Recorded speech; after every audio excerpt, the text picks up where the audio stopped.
केली, परंतु यांच्या मनात काळबेर आहे। यांच्या मनामध्ये हो हो म्हणाले, परंतु आम्हाला त्यांनी त्या दिवशी परमिशन दिली नाही। आम्ही अधिवेशन संपेपर्यंत त्यांच्याकडे मागणी करत राहिलो, परंतु आम्हाला त्यांनी परवानगी दिली नाही। यावरून यांची जी काही मन आहे ते मन स्वच्छ नाही। यांनी निर्णय घेतलेला आहे। काय निर्णय साहेब यांचा? मुख्यमंत्री महोदय म्हणतात, काय म्हणतात ते? सुप्रीम कोर्टाने सांगितलेलं आहे, सुप्रीम कोर्टाचा आदेश आहे। अहो सुप्रीम कोर्टाचा आदेश नाही आहे, सुप्रीम कोर्टाचा स्पष्ट आदेश आहे, त्याच्यामध्ये 2 वाक्य आहे।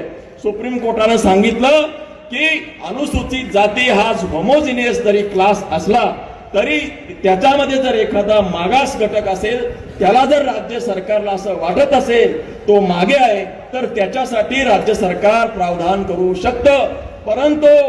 परंतु असं करताना एम्पेरिकल डेटा पाहिजे। कसला डाटा पाहिजे? एम्पेरिकल डेटा पाहिजे। डेमॉन्स्ट्रेबल असलेला डेटा तुम्ही तयार केला पाहिजे। तुमचा क्वांटिफाईड डेटा तयार असला पाहिजे। क्वांटिफाईड डेटा म्हणजे काय? किती टक्के तुम्ही मागे राहिलात, इतर समाज किती टक्के पुढे गेला। नुसताच मागे राहिला असं नाही, किती टक्के, किती लोकसंख्या आहे, किती टक्क्यांनी मागे आहे, किती प्रमाणात मागे आहे, स्पष्ट असलं पाहिजे। डेमॉन्स्ट्रेबल म्हणजे दाखवणारा असला पाहिजे, आणि एम्पायरिकल म्हणजे सगळ्यांना समजेल, सगळ्यांचा माहिती घेऊन केलं असलं पाहिजे। त्यांनी सांगितलं करू शकता। यांची गाडी सुसाट निघाली। जसं 1 ऑगस्टला निर्णय आला 2024ला, यांनी लगेच ऑक्टोबरला एक सदस्यीय समिती, कोणती समिती? एकल सदस्य डॉक्टर बदर नावाचा एक माजी न्यायमूर्ती आहे, त्याच्या अध्यक्षतेखाली समिती निर्माण केली। या समितीनं 2026ला 16 मार्चला अहवाल राज्य शासनाला सादर केला। त्या अहवालावर, जो आपल्याला माहितच नाही, तो अहवालमध्ये काय म्हटलंय, कोणाला काय द्यायचंय, काय म्हटलंय आम्हाला कोणाला माहिती नाही, त्याच्यावर त्यांनी जनतेकडून हरकती मागवायला सुरुवात केल्या। अहो अहवाल काय, म्हणणं काय, त्यांचं म्हणणं काय म्हणजे आम्ही माहिती देऊ, तरी सुद्धा आपल्या सगळ्या समाज बांधवांनी आपले अहवाल त्या ठिकाणी दिले, आणि याच्यावर आता मुख्यमंत्र्यांनी मुख्य सचिवांची समिती त्या ठिकाणी फॉर्म केली। मुख्यमंत्री महोदयांचा हेतू काही बरोबर नाही। विधानसभेमध्ये बोलताना असेल की जेव्हा आम्ही निवेदन घेऊन गेलो तेव्हा सुद्धा असेल, त्यांची बॉडी लँग्वेज काय आपल्याला मदत करण्याची नाही आहे। आणि म्हणून जेव्हा एखादा लोकशाही मधला एखादा मुख्यमंत्री, एखादा पंतप्रधान जेव्हा तानाशाही करतो, तेव्हा त्याला लोकशाहीच्या माध्यमातून त्याला झटका देण्याची गरज आहे। आणि म्हणून आम्ही तेव्हाच ठरवलं की यांना उत्तर आता विधानसभेमध्ये आम्ही पाहू, पण रस्त्यावर सुद्धा आपल्याला देण्याची गरज आहे। आणि मला खात्री आहे की आपण सगळेजण आज या विषयावरती एकत्र आलेलो आहे। बंधूंना संपूर्ण महाराष्ट्रामध्ये रण पेटलेलं आहे। काय म्हणणं आहे आपलं, काय म्हणणं आहे त्यांचं, काय म्हणणं आहे? त्यांना आपलं सामाजिक ऐक्य फोडावून राजकीय लाभ घ्यायचा आहे, बरोबर आहे? त्यांना फक्त राजकीय लाभ उठवायचा आहे, कारण आपला समाज त्यांना काही मत देत नाही। जो मत देऊ शकतो त्याच्यामध्ये पिल्लो सोडून, त्यातल्या काही लोकांना आमिष देऊन, राजकारणाचे गाजर देऊन त्यांना भ्रमित करायचं, आणि हा समाज फोडण्याचं काम त्यांना करायचंय। हे राजकीय लाभ त्यांना मिळवायचा आहे, पण सामाजिक ऐक्य त्याला नख लावायचंय। आणि म्हणून कोणत्याही परिस्थितीमध्ये आपल्याला हे सामाजिक ऐक्य बिघडू द्यायचं नाही। बंधूंना आता सांगितलं, मातंग समाज असेल, या ठिकाणी खाटीक समाज असेल, आणखी इतर अनेक समाज आहेत, एकूण 60 जाती आहेत ना। याच्यापैकी जे मागे राहिले त्यांना जर पुढे करायचं असेल, मुख्यमंत्री महोदय आमच्याकडे एक नाही 1000 असे ऑप्शन आहेत, 1000 पर्याय देतो, ते तुम्ही मान्य करा। बंधूंनो, न्याय आणि समतेची लढाई आपली संपलेली नाही।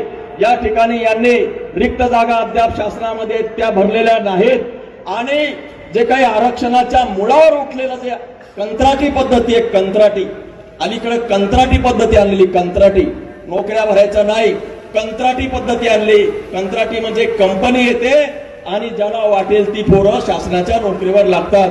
ही कंत्राटी पद्धती आहे, ही कंत्राटी पद्धत रद्द झाली पाहिजे, रिक्त जागा भरल्या पाहिजेत। जे काही अण्णाभाऊ साठे महामंडळ आहे त्यांना जे काही कर्ज त्यांना 50 कोटी 100 कोटी देतात, आपले सगळेच महामंडळ सगळे कर्जबाजारी झालेले आहेत। या सगळ्या महामंडळांचं कर्ज माफ करून 50 कोटी ऐवजी 5,000 कोटी त्यांना द्या, आमचं काही म्हणणं नाही.